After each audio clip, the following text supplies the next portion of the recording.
Hi friends, मैं आकांक्षा शर्मा जी की with आकांक्षा में आपका स्वागत करती हूँ। करंट अफेयर्स की सीरीज़ मैंने स्टार्ट कर दी है। कारण ये है क्योंकि बहुत सारे मध्य प्रदेश के एग्ज़ाम आ रहे हैं। आबकारी का एग्ज़ाम भी है, एमपीएफएसओ का एग्ज़ाम भी है जिसमें करंट पूछा जाएगा। इसके अलावा एमपीपीएससी के लिए भी है और हॉस्टल की वार्डन की भी वैकेंसी आने वाली है। और भी बहुत सारी वैकेंसी को सुनने में आ रहा है कि बहुत सारी वैकेंसीज इस साल अगले साल आने वाली है। इसकी तैयारी आपको अभी से ही करना पड़ेगा। तो इसलिए मैंने अब 1 अप्रैल से ही एमपी करंट की क्लासेस स्टार्ट कर दी हैं। आज शाम से ही एमपी जीके की भी क्लास स्टार्ट कर दूंगी जो प्रैक्टिस सेट के रूप में रहेंगी। साथ में उसकी थ्योरी भी रहेगी। प्रीवियस ईयर्स के व्यापम के क्वेश्चन उसमें कंप्लीट रहेंगे क्योंकि व्यापम का लेवल एक कुछ अलग ही हटके होता है, तो हम उसके क्वेश्चन सॉल्व करेंगे। तो सारे लोग एमपी जीके की क्लास भी फॉलो करना जो भी एमपी की तैयारी कर रहे हो, क्योंकि एंड टाइम पे करते हो ना तो फिर तैयारी नहीं होती। बेसिक से स्टार्ट करते जाओगे तो सारी चीज़ें क्लियर होती जाएंगी। तो चलिए स्टार्ट करते हैं। आज का पहला क्वेश्चन है, मध्य प्रदेश में कितने रुपए में स्थायी कृषि पंप उपलब्ध कराए जा रहे हैं। मध्य प्रदेश में कितने रुपए में, मतलब इस मध्य प्रदेश में मोहन सरकार ने स्थायी पंप किसानों को उपलब्ध करवा रही है। तो कितने रुपए में उपलब्ध करवा रही है स्थायी पंप। कुछ भी क्वेश्चन आ सकता है तो इनको भी हमने करना है। देखो, हमारे जो ऊर्जा मंत्री की बात की जाए तो ऊर्जा मंत्री कौन है? प्रद्युम्न सिंह तोमर जो हैं वो ऊर्जा मंत्री हैं। उन्होंने ही ये घोषणा की है कि मध्य प्रदेश में किसानों को जो कृषि पंप दिए जाएंगे वो 5 रुपए में उपलब्ध करवाए जाएंगे।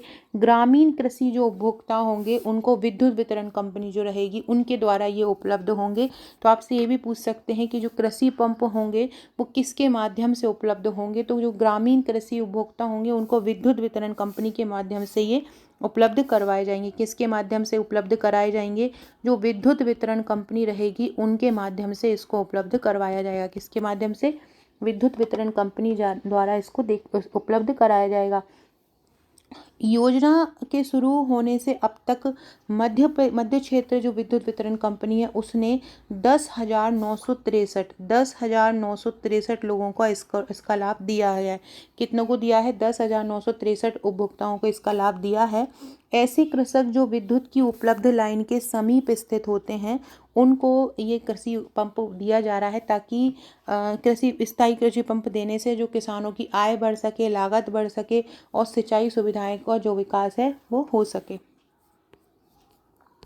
अगला क्वेश्चन है, जल गंगा संवर्धन अभियान जनशक्ति से जल संरक्षण की क्रांति किस प्रदेश से संबंधित है।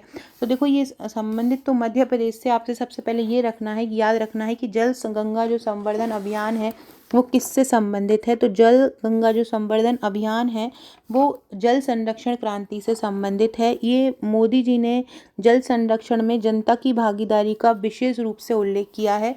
उन्होंने बोला है कि हम जल को संरक्षित तभी कर सकते हैं जब हर व्यक्ति आगे आएगा और हर व्यक्ति जल को संरक्षित करेगा। उन्होंने खेत का पानी खेत में, गांव का पानी गांव के सिद्धांत को अपनाने पर जोर दिया है।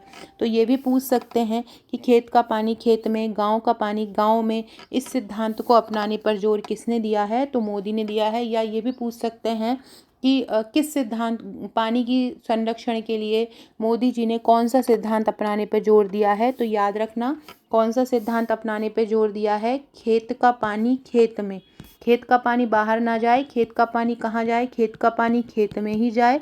और गांव का पानी कहाँ जाए? गांव का पानी गांव में ही जाए। ये सिद्धांत पे इन्होंने जोर दिया है। और इसी सोच को साकार बनाने के लिए, इसी सोच को आगे बढ़ाने के लिए जो मुख्यमंत्री मोहन यादव ने राज्य जल गंगा संवर्धन अभियान द्वारा जल संरक्षण में अग्रणी भूमिका निभाई। इसके अलावा इन्होंने इसके लिए बहुत सारे कार्य भी किए, जैसे कि जो जल संरक्षण है उस पर जन संवाद किया, गांव-गांव में रिचार्ज पिट का निर्माण किया, जल संरक्षण का संदेश लिखकर लोगों को जागरूक किया, है ना। इसके अलावा सुपकरा में कुएं की, एक जो गांव का नाम है सुपकरा, वहाँ पर कुएं की सफाई की, ग्राम बैठक का आयोजन किया, साई खेड़ी में खेत तालाब का निर्माण भी किया। ठीक है, तो ये सारी चीज़ याद रखना। इसकी जो पीडीएफ है वो आपको हमारी एप्लीकेशन पर उपलब्ध हो जाएगी। एप्लीकेशन को डाउनलोड कर लीजिएगा। GK with Akanksha Sharma app, current affairs का फोल्डर वहाँ पे बना दिया है। वहाँ पे थोड़े दिनों में आपको राष्ट्रीय अंतर्राष्ट्रीय करंट अफेयर भी उपलब्ध होते जाएंगे और साथ में आपको एमपी का करंट भी उपलब्ध होता जाएगा। तो करंट की परेशानी आपकी नहीं रहेगी। साथ में हमारे जो कोर्सेज अवेलेबल हैं, जैसे कि फूड सेफ्टी ऑफिसर का कोर्स है, मध्य प्रदेश आबकारी का कोर्स है, एमपीपीएससी का कोर्स, अभी 3 कोर्स हमारे जो एप्लीकेशन पर उपलब्ध हैं। तीनों में ही करंट अफेयर्स के टेस्ट स्टार्ट होंगे और उनके प्रैक्टिस क्वेश्चन कराए जाएंगे। तो जो लोग भी इनकी तैयारी कर रहा होगा वो वहाँ पर जाके उन कोर्स को ज्वाइन कर सकता है। चलिए अगला क्वेश्चन देखते हैं। अगला है, बिजली चोरी की रोकथाम के लिए पारितोषिक योजना किस प्रदेश में चलाई जा रही है। सबसे इम्पोर्टेंट तो ये क्वेश्चन हो जाएगा कि जो पारितोषिक योजना है वो किस प्रदेश में चलाई जा रही है, या पारितोषिक योजना किसकी रोकथाम के लिए चलाई जा रही है। तो जो पारितोषिक योजना है ये बिजली चोरी की रोकथाम के लिए चलाई जा रही है। हम अपने आसपास देखते हैं कि बिजली चोरी की समस्या आए दिन हमको देखने को मिलती है कि कोई कहीं से बिजली चोरी कर लेता है, कहीं तारों को काट लेता है, डायरेक्ट बिजली जलाता है, जिससे कि सरकार इस पे बहुत ज़्यादा अवेयर हो गई है। और मध्य क्षेत्र विद्युत वितरण कंपनी ने, किसने, मध्य क्षेत्र विद्युत वितरण कंपनी ने इसकी रोकथाम के लिए पारितोषिक योजना चलाई है। ये बिजली के अवैध उपयोग की सूचना पर प्रकरण बनाने एवं राशि वसूली होने पर जो सूचना देगा, जो भी व्यक्ति सूचना देगा कि यहाँ पर डायरेक्ट बिजली जल रही है या यहाँ पे चोरी हो रही है, उसको प्रोत्साहन राशि 10% जितना भी वसूली की जाएगी उस जगह से, उसका 10% प्रोत्साहन राशि के रूप में देगा। योजना का एक संशोधित प्रावधान आया है जिसमें 5% राशि का भुगतान संबंधित सूचनाकर्ता को सही पाए जाने पर जारी किए गए अंतिम निर्देश के बाद दिया जाएगा। शेष 5% राशि तब दी जाएगी जब उसकी वसूली कर ली जाएगी। मतलब पहले 5% तुरंत दे दिए जाएंगे अगर सही सूचना मिलती है तो, और उस जैसे ही वसूली होगी उसके बाद 5% फिर दे दिए जाएंगे। जितना भी उनका टोटल बिजली का जितना भी वसूली वो करेंगे, 10,000 करेंगे, 20,000 करेंगे, 50,000 करेंगे, उस जो सूचना देगा उसको उसका 10% दिया जाएगा। इसके अलावा सूचना कहाँ पर देनी होगी, तो एक उपाय ऐप चलाई जा रही है विद्युत विभाग द्वारा। उपाय ऐप किसकी है, विद्युत विभाग की है।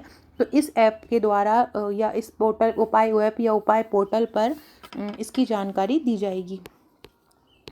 अगला क्वेश्चन है, मुख्यमंत्री मोहन यादव ने किनके निधन पर हाल ही में शोक व्यक्त किया है। तो जो माधव आश्रम न्यास गौशाला के संस्थापक थे श्री अरविंद जोशी, उनका हाल ही में निधन हो गया। एक समाज सेवी थे। ये क्वेश्चन ऐसे पूछा जा सकता है कि हाल ही में अरविंद जोशी का निधन हो गया है, वो क्या थे। तो वो एक समाज सेवक थे और अखिल भारतीय जो कार्यकारिणी सदस्य थे उससे भी ये जुड़े हुए थे।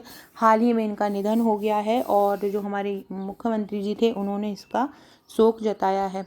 अगला है, मध्य प्रदेश में उद्यानिकी और खाद्य प्रसंस्करण पर केंद्रित कार्यशालाएं और मेले किस स्तर पर लगाए जा रहे हैं। तो जिला स्तर पर लगाए जा रहे हैं। जिलेवार मैपिंग की जाएगी। विश्वविद्यालय सहित जो शासकीय विभाग हैं वो इसको पीपीपी मोड पर विकसित करेंगे और इसका कार्यक्रम आयोजित करेंगे ताकि जो जिलेवार हैं वो कृषि और उद्यानिकी के बारे में जागरूक हो सकें, नए नए उपलब्धियां हासिल कर सकें। इसके तहत किसानों को सम्मान भी दिया जाएगा। अब आप लोग मुझे कमेंट करके एक आंसर दीजिएगा कि मध्य प्रदेश के उद्यानिकी और खाद्य प्रसंस्करण मंत्री कौन है। मध्य प्रदेश के उद्यानिकी और खाद्य प्रसंस्करण मंत्री कौन है। सारे लोग इसका आंसर कमेंट बॉक्स में दीजिएगा कि उद्यानिकी और खाद्य प्रसंस्करण मंत्री मध्य प्रदेश में कौन है। सारे लोग इसका आंसर कमेंट बॉक्स में दीजिएगा। अगला है, मुख्यमंत्री मोहन यादव ने हाल ही में किसकी पुण्यतिथि पर जो है श्रद्धांजलि अर्पित की है। तो हाल ही में 4 अप्रैल को शिवाजी महाराज की पुण्यतिथि मनाई गई है जिस पर मोहन यादव ने इन पर श्रद्धांजलि अर्पित की है। अगला है, मुख्यमंत्री डॉक्टर यादव ने लोकसभा में किस बिल के पारित होने पर बधाई देकर धन्यवाद ज्ञापित किया है। तो हाल ही में वक्फ बिल जो है बहुत ज़्यादा चर्चा में है, उसको जो पारित हो चुका है और वक्फ बिल के पारित होने पर मध्य प्रदेश वक्फ बोर्ड के जो चेयरमैन हैं डॉक्टर सनवर पटेल मध्य प्रदेश वक्फ बोर्ड के चेयरमैन हैं। मुस्लिम से संबंधित ये वक्फ बोर्ड है, ये पारित हो गया है जिस पर मोहन यादव ने बधाई दी है। अगला क्वेश्चन है, मध्य प्रदेश के 10 जल विद्युत गृहों में कितनी बिजली उत्पन्न की है। 2575 मिलियन यूनिट बिजली उत्पन्न की है मध्य प्रदेश के 10 जल विद्युत गृह ने। Madhya Pradesh power genetic company ने इसके लक्ष्य निर्धारित किए थे और लक्ष्य बनाकर इसको प्राप्त किया है। और ये मतलब 6 ऐसे जल विद्युत गृह हैं जिन्होंने मतलब जितना लक्ष्य रखा था उससे अधिक ही प्राप्त किया है। ठीक है, तो ये आपको याद रखना है। तो कितने किए हैं? लगभग 2575 मिलियन यूनिट विद्युत ग्रह ने बिजली उत्पन्न की है। मतलब सामान्य से ज़्यादा जो अलग निर्धारित लक्ष्य रखा था उससे अधिक बिजली उत्पादित की है 10 जल विद्युत ग्रह ने। 10 जल विद्युत ग्रह थे उन्होंने उत्पादन किया है। ऊर्जा मंत्री कौन है? प्रद्युम्न सिंह जो तोमर हैं वो ऊर्जा मंत्री हैं। अगला क्वेश्चन है, प्रदेश में अभी तक कितने किसानों ने समर्थन मूल्य पर गेहूं का उपार्जन किया है? तो 1,25,631 किसानों ने किया है। कितना किया है? 1,25,631 किसानों ने किया है। और कितना किया है? 10,25,000 मीट्रिक टन किया है। तो प्रदेश में अभी तक कितने किसानों ने न्यूनतम समर्थन मूल्य पर गेहूं का उपार्जन किया? 1,25,631 किसानों ने किया है। कितना किया है? 10,25,000 मीट्रिक टन किया है। कितना? 10,25,000 मीट्रिक टन किया है। और कितने किसानों ने किया है? 1,25,631 किसानों ने किया है। ये पढ़ लीजिए, खाद्य नागरिक आपूर्ति एवं उपभोक्ता संरक्षण मंत्री कौन है? गोविंद सिंह है। इन्होंने न्यूनतम समर्थन मूल्य पर मध्य प्रदेश में अभी तक 1,25,631 किसानों से 10,25,735 मीट्रिक टन गेहूं का उपार्जन किया है। किसानों को इसका लगातार लाभ दिया जा रहा है और अब तक लगभग 1794 करोड़ इन किसानों को इसका लाभ, मतलब 1794 करोड़ रुपए का लाभ किसानों को दिया जाता है। गेहूं का समर्थन मूल्य कितना है? 2425 रुपये है। और राज्य सरकार द्वारा 175 रुपये, वैसे मूल्य कितना है? 2425 रुपये है। और जो राज्य सरकार है उसके लिए 175 रुपये प्रति क्विंटल बोनस भी दे रही है। इस तरह से गेहूं की खरीद पर कितने रुपए क्विंटल दिया जा रहा है? 2600 रुपये क्विंटल दिया जा रहा है। अगला है, Indian society for Buddhist studies का रजत जयंती सम्मेलन नवंबर माह में किस जिले में आयोजित किया जाएगा? तो ये किसका बोल रहे हैं? Indian society for Buddhist study, जो बौद्धों के ज्ञान का जो संस्था है वो एक रजत जयंती सम्मेलन आयोजित करेगी नवंबर महीने में। कहाँ पर आयोजित करेगी? भोपाल में आयोजित करेगी। कहाँ पर? भोपाल में आयोजित करेगी बौद्धिस्ट स्टडीज़ का रजत जयंती सम्मेलन। ये भी पूछ सकते हैं कि भोपाल में Indian society for Buddhist studies का कौन सा सम्मेलन किया जाएगा? तो रजत जयंती सम्मेलन किया जाएगा। हाल ही में मोहन यादव ने मध्य प्रदेश के पर्यटन विकास को महत्ता देते हुए इसकी घोषणा की है कि मध्य प्रदेश के पर्यटन विकास को भी बढ़ाया जाएगा। प्रदेश में भगवान बुद्ध का जहाँ जहाँ पर प्रभाव रहा है उन्हें बौद्ध सर्किट के रूप में विकसित किया जाएगा। मतलब हर धर्म को महत्व दिया जा रहा है हमारी मध्य प्रदेश की सरकार में। तो जहाँ पर बुद्धों ने जहाँ पर कार्य किए हैं या उनसे संबंधित जो चीज़ें हैं उन्हें बौद्ध सर्किट के रूप में विकसित किया जाएगा। ऐसे स्थानों में उज्जैन आ जाएगा, सांची आ जाएगा, सतधारा आ जाएगा, सुनारी आ जाएगा, ये सारी चीज़ें आ जाएंगी। इसके अलावा जो हमारी शिक्षा नीति है 2020 की, उसमें भी इसकी मतलब विश्वविद्यालय में इस पाठ्यक्रम को लागू करने के लिए बात की गई है। उन्होंने कहा है कि भगवान बुद्ध के जो शिष्य रहे हैं महाकात्यायन, उस पर भी शोध कार्य आरंभ किया जाए। महाकात्यायन ने उज्जैन से लेकर मथुरा तक का भ्रमण किया था और बौद्ध धर्म का प्रचार किया था। शास्त्रों में ये अद्वितीय माने जाते हैं। बोधि वृक्ष के नीचे ज्ञान प्राप्ति की उनकी कथा भी प्रेरक है। इसलिए सारे स्टूडेंट को महाविद्यालय स्तर पर इसकी जानकारी होना चाहिए। फ्रेंड्स, ये हमारा फूड सेफ्टी ऑफिसर का ट्रिकी बैच है। इस ट्रिकी बैच में आपको क्या क्या मिलने वाला है? इस ट्रिकी बैच में आपको थ्योरी मिलने वाली है, थ्योरी प्लस वीडियो मिलने वाले हैं, प्रैक्टिस सेट मिलने वाला है, टेस्ट मिलने वाले हैं, एमसीक्यू मिलने वाले हैं, प्रीवियस ईयर्स के क्वेश्चन मिलने वाले हैं। ये सारा कुछ आपको मिलने वाला है। हस्तलिखित इसमें नोट्स दिए जाएंगे, सरल भाषा में रिकॉर्डेड ट्रिकी वीडियो दिया जाएगा। आज से इसकी क्लासेस स्टार्ट हो चुकी है और अभी थोड़ी देर में एक पहली क्लास इसकी अपलोड हो जाएगी। रिकॉर्डेड वीडियोस रहेंगे, सारे टॉपिक बहुत इजी लैंग्वेज में समझाए जाएंगे, फिर उनका प्रैक्टिस करवाया जाएगा, उनके टेस्ट लिए जाएंगे, हर टॉपिक के एमसीक्यू दिए जाएंगे। जो भी एफएसओ की तैयारी कर रहे हैं हमारा ये बैच ले सकते हैं। आरंभ के 100 बच्चे इसमें हो चुके हैं और 101 से 150 तक के जो बच्चे हैं उनको इसका चार्ज जो है 2999 में दिया जा रहा है। जैसे ही 150 बच्चे कंप्लीट होंगे इसका चार्ज 4999 हो जाएगा।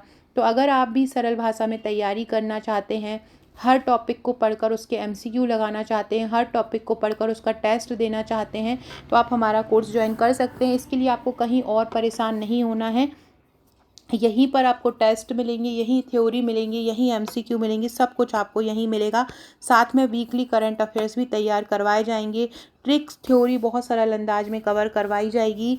मतलब थ्योरी जो होगी ट्रिक के सहित होगी। जो भी कठिन फैक्ट रहेंगे वो ट्रिक के द्वारा याद कराए जाएंगे। इसमें टेस्ट भी मिलेंगे, एमसीक्यू भी मिलेंगे, प्रैक्टिस प्रश्न भी मिलेंगे। 101 से 150 तक के जो अभ्यर्थी हैं उनके लिए चार्ज इसका 2,999 रहेगा। 150 के बाद इसका चार्ज 4,999 हो जाएगा। फटाफट डाउनलोड कर लीजिए GK with Akanksha Sharma app, वहाँ पर ही आपको ये सारा कोर्स मिल जाएगा। हमारी सारी वीडियोस की आपको पीडीएफ भी वहीं पर मिल जाएंगी। साथ में आप हमारा टेलीग्राम ग्रुप भी ज्वाइन कर सकते हो, कमेंट बॉक्स में उसकी लिंक मिल जाएगी। वहाँ पर भी आपको करंट अफेयर्स की सारी वीडियो मिल जाएगी। डिस्क्रिप्शन बॉक्स में आपको उसकी लिंक मिल जाएगी। हमारे व्हाट्सएप ग्रुप की लिंक भी आपको वहीं मिल जाएगी। हमारा बैच क्यों लिया जाए? 250 दिन का ये हमारा एफएसओ का बैच है।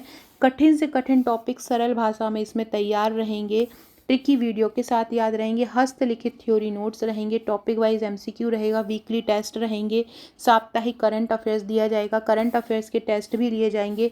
पार्ट ए और बी दोनों तैयार होगा, पार्ट बी पर ज़्यादा फोकस रहेगा और विभिन्न राज्यों में पूछे गए प्रश्नों को सॉल्व कराया जाएगा।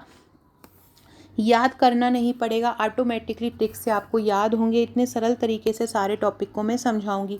अगर आप में से कोई भी मध्य प्रदेश आबकारी की तैयारी कर रहा है तो आप हमारा आबकारी का बैच भी ले सकते हैं। ओनली 499 चार्ज है। रजिस्ट्रेशन स्टार्ट है, क्लासेस 10 अप्रैल से आरंभ हैं। ये सारे फैक्ट इसमें आपको पढ़ाए जाएंगे। एमपी का जीके, सामान्य विज्ञान, सामान्य ज्ञान, पीवाई की पिछली परीक्षाओं में आए हुए प्रश्न, मध्य प्रदेश के सामान्य ज्ञान के ट्रिकी वीडियो, ये सारा कुछ आपको यहाँ पे पढ़ाया जाएगा। ये हमारा पीएससी जो भी पीएससी की तैयारी करते हैं वो हमारे बैच को ज्वाइन कर सकते हैं। अगर वो सीरियसली एमपीपीएससी को पढ़ना चाहते हैं, आरंभ से पूरे टॉपिक को बेसिक तरीके से पढ़ना चाहते हैं, डीपली पढ़ना चाहते हैं, कठिन फैक्ट को ट्रिक द्वारा याद करना चाहते हैं, तो वो आप हमारा ट्रिकी बैच ज्वाइन कर सकते हैं। क्लासेस इसकी 25 अप्रैल से आरंभ है। रजिस्ट्रेशन इसके आरंभ हो चुके हैं। आरंभ के 100 स्टूडेंट को 1999 है। उसके बाद इसका चार्ज 4,999 हो जाएगा। क्या क्या मिलेगा इसमें आपको? हस्तलिखित थ्योरी नोट्स मिलेंगे, टॉपिक वाइज वीडियो मिलेंगे, पूरे टॉपिक डिटेल में कवर रहेंगे, कठिन टॉपिक ट्रिक से याद रहेगा, वीकली करंट अफेयर्स रहेगा, टॉपिक वाइज एमसीक्यू रहेंगे, टेस्ट सीरीज रहेंगे। डाउनलोड करना है GK with Akanksha Sharma app. चलिए अगला क्वेश्चन देखते हैं। ये हमारा 4 अप्रैल का है। अभी थोड़ी देर पहले मैंने 3 अप्रैल का करवाया था। कल वीडियो नहीं ला पाई थी, इसलिए दोनों दिन का एक साथ में ले आई हूँ। मध्य प्रदेश के जो आनंदपुर धाम है वो किस जिले में है? तो मध्य प्रदेश का जो आनंदपुर धाम है अशोकनगर जिले में है। मध्य प्रदेश का आनंदपुर धाम, और ये अपनी खूबसूरती के लिए जाना जाता है। और हाल ही में जो नरेंद्र मोदी हैं वो अशोकनगर के ईसागढ़ स्थित आनंदपुर धाम में 11 अप्रैल को जाएंगे और वहाँ की तैयारियों का जायजा वगैरह लेंगे, है ना। इसके अलावा जो वहाँ पर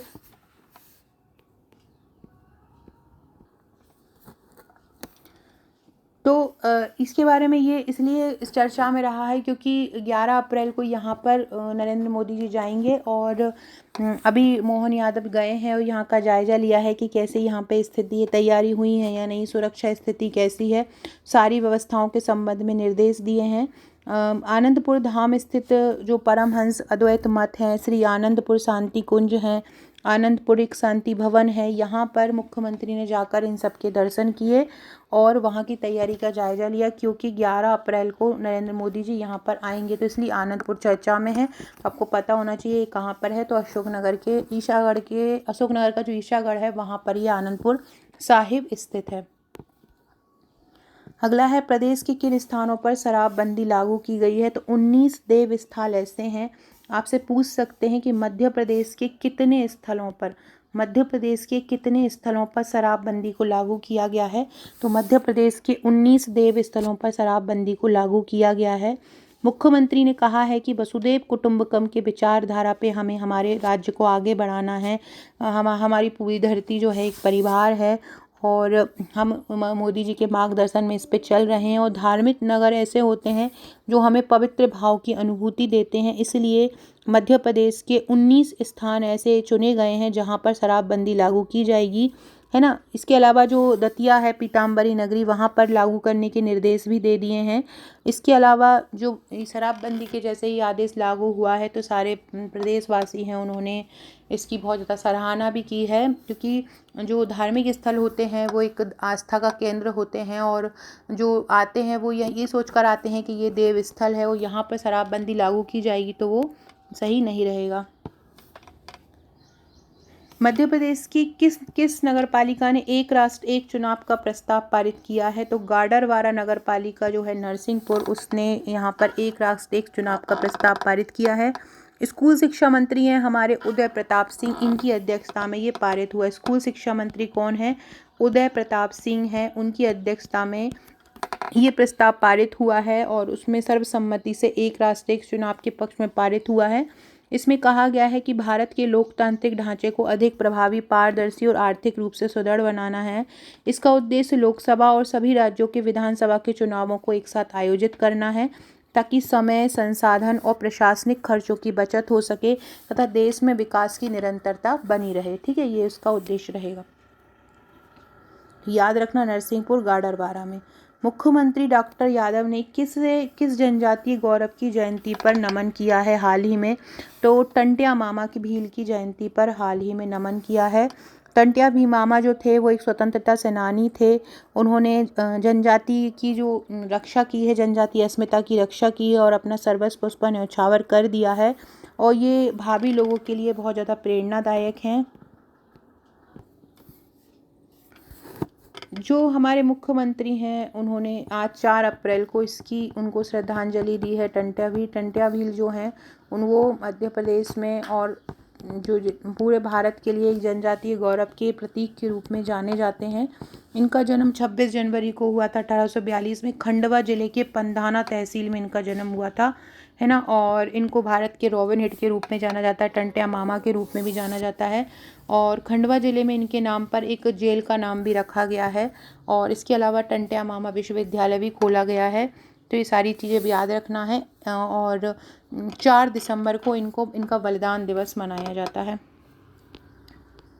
अगला है पंडित माखनलाल चतुर्वेदी किस जिले से संबंधित है? होशंगाबाद के बावई ग्राम से ये संबंधित हैं, तो ये नर्मदापुरम इसका आंसर आ जाएगा। और हमारे जो मोहन यादव हैं उन्होंने मक्खनलाल चतुर्वेदी की जयंती पर भी उन्हें नमन किया है। उन्होंने बोला है कि ये माखनलाल चतुर्वेदी थे, इन्होंने अपने साहित्य से पूरा प्रदेश को गौरवान्वित किया है। इनका जन्म जो था वो 4 अप्रैल 1889 को हुआ था। तो हाल ही में किसकी जयंती मनाई गई है? माखनलाल चतुर्वेदी की बनाई गई है। इन्होंने करमवीर प्रभा के जो संपादक है उसका संपादन किया है। करमवीर प्रभा के ये प्रतापी संपादक रहे थे। प्रदेश में किसके सहयोग से सभी जिलों में जल संरक्षण का कार्य किया जा रहा है? जन सहयोग से। अभी मैंने बताया था कि जो प्रधानमंत्री जी हैं उन्होंने बोला है कि जन जन के सहयोग से जो है जल संरक्षण किया जा, सबसे ज़्यादा ज़रूरी है जन सहयोग, उन्हीं के ही सहयोग से जल संरक्षण किया जा सकता है।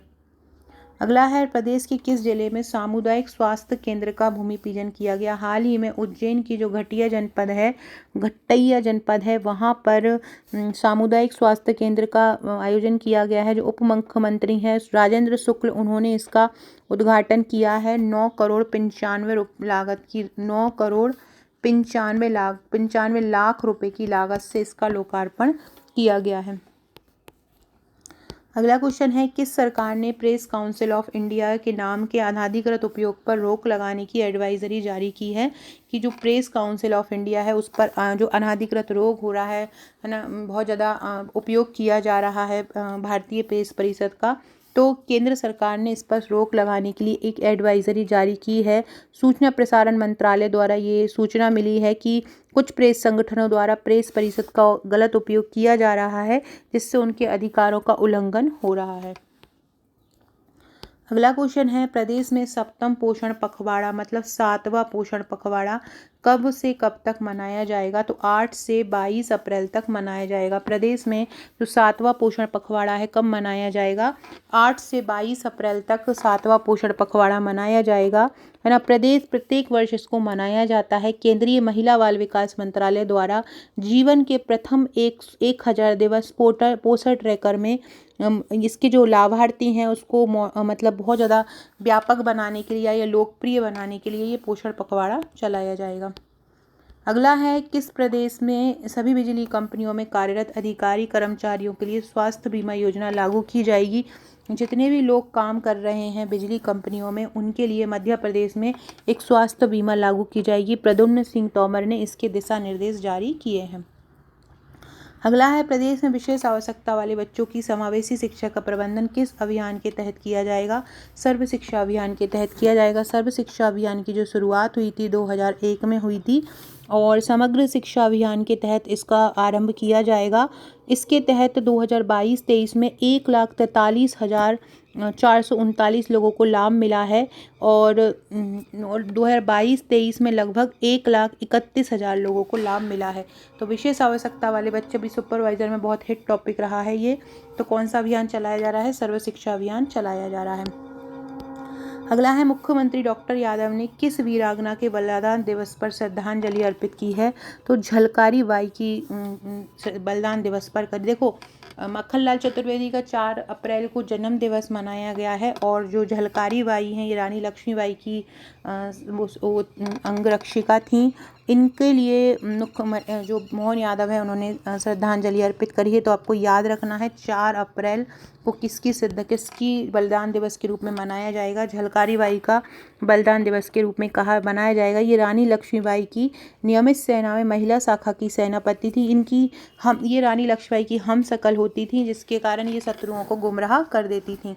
बहुत इंपॉर्टेंट क्वेश्चन है, बहुत अच्छा क्वेश्चन भी है। फ्रेंड्स, सारे लोग टेलीग्राम को ज्वाइन कर लीजिएगा, व्हाट्सएप को ज्वाइन कर लीजिएगा और जल्दी आपको हमारे इंस्टाग्राम पर भी करंट अफेयर्स की वीडियो मिलेंगी। तो आकांक्षा 1957 हमारी इंस्टाग्राम आईडी है, इसको भी फॉलो कर लीजिएगा। डिस्क्रिप्शन बॉक्स में इसको लिंक भी मिल जाएगी। साथ में एप्लीकेशन की लिंक मैं कमेंट बॉक्स में डाल दूँगी, उसको ज्वाइन कर लीजिएगा। इसकी PDF मिल जाएगी। टेलीग्राम को भी ज्वाइन कर लीजिएगा, टेलीग्राम की लिंक भी आपको डिस्क्रिप्शन बॉक्स में मिल जाएगी। FSO की वैकेंसी 17 साल बाद आ रही है। जो भी बायो से हों, जो भी मैथ्स से हों, है ना, जो भी एग्रीकल्चर से हों, बायोटेक से हों, माइक्रोबायोलॉजी से हों, सारे लोग इसका फॉर्म जरूर भरिएगा। बहुत ही अच्छी वैकेंसी है। साथ में जिन्होंने आबकारी का फॉर्म भरा है और वो GK और साइंस पढ़ना चाहते हैं अच्छे से ट्रिक के साथ, तो आप हमारा आबकारी बैच ज्वाइन कर सकते हैं। डॉक्टर यादव ने राज्य स्तरीय शिकार खेल पुरस्कार 2023 के किन, शिकार नहीं है ये शिखर है। डॉक्टर यादव ने राज्य स्तरीय शिखर खेल पुरस्कार 2023 के किन विजेताओं को हाल ही में बधाई दी है? तो विक्रम अवार्डी जो हैं, एकलव्य अवार्डी हैं, विश्वामित्र अवार्डी हैं, लाइफ टाइम अचीवमेंट अवार्डी, इन सारे लोगों को बधाई दी है। मुख्यमंत्री ने कहा है कि ये आपकी परिश्रम और साधना का फल है। ये जितने भी पुरस्कार जिन जिनको मिले हैं उसका एक अलग वीडियो लेके आऊँगी खेल पुरस्कार करके। तो किसको विक्रम अवार्ड मिला है, किसको एकलव्य अवार्ड मिला है, ये सारे आप कर सकते हैं। अगला है, मध्य प्रदेश में खजुराहो के मंदिर किस जिले में है? खजुराहो के मंदिर कहाँ पर है? छतरपुर जिले में है। अब आपको मुझे ये भी बताना है कमेंट में कि जो खजुराहो के मंदिर हैं वो कितने दिशाओं में बटे हुए हैं। खजुराहो के मंदिर किन किन दिशाओं में बटे हुए हैं ये आपको मुझे बताना है। एक क्वेश्चन मैं ऊपर पूछ चुकी हूँ और अभी एक आपको मुझे ये बताना है। सो फ्रेंड्स, ये था मेरा आज का वीडियो। अच्छा लगा हो तो लाइक शेयर सब्सक्राइब जरूर कीजिएगा। Okay friends, thank you.